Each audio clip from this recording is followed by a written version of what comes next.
তো দেখো এখানে একটা অঙ্ক দেওয়া আছে, সেটা হচ্ছে যে কোন ক্ষুদ্রতম সংখ্যা দ্বারা গুণ করলে গুণফল পূর্ণবর্গ সংখ্যা হবে। তো যখন এই ধরনের কোনো প্রশ্ন থাকবে তখন অঙ্কটা আমরা কিভাবে করব, দেখো আমরা এখানে তিনটে জিনিস মনে রাখবো। সেটা হচ্ছে সংখ্যাটিকে প্রথমে মৌলিক উৎপাদকে বিশ্লেষণ করব।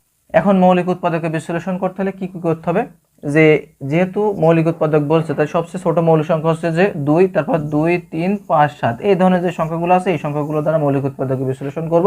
তাহলে দেখো সংখ্যাটা জোড় আছে, তার মানে 2 দিয়ে ভাঙা যাবে। তো 2 দিয়ে এটাকে ভাঙলে 2 একে 2, 9 দুগুণে 18, 2 দুগুণে 4। আবার যদি 2 দিই তোমার হচ্ছে 9 দুগুণে 18 আর 6 দুগুণে 12। আবার যদি 2 দিয়ে দিই 4 দুগুণে 8, 8 দুগুণে 16। আবার 2 দিয়ে দিলে তোমার 2 দুগুণে 4, 4 দুগুণে 8। আবার 2 দিয়ে দিলে 12 দুগুণে 24। আবার 2 দিয়ে দিলে 6 দুগুণে 12। আবার 2 দিয়ে দিলে 3 দুগুণে 6।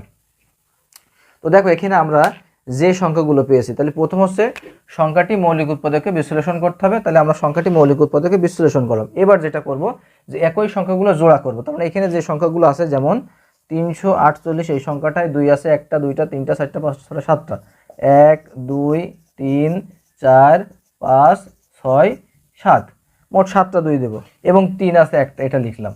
লেখার পরে যে কাজটা করব প্রত্যেকটা সংখ্যায় জোড়া করব, প্রত্যেকটা সংখ্যায় আমরা জোড়া করব, জোড়াবিহীন সংখ্যা আলাদা রেখে দেবো। এবার কি করতে হবে, যে উৎপাদকগুলো জোড়াবিহীন সেটির গুণফলই হবে পূর্ণবর্গ সংখ্যা। তাহলে এখানে আমরা দেখো জোড়াবিহীন আছে 2 আর 3, তাহলে 2 আর 3 আমাদের জোড়াবিহীন আছে। তাহলে এখানে 2 আর 3, 3 দুগুণে 6।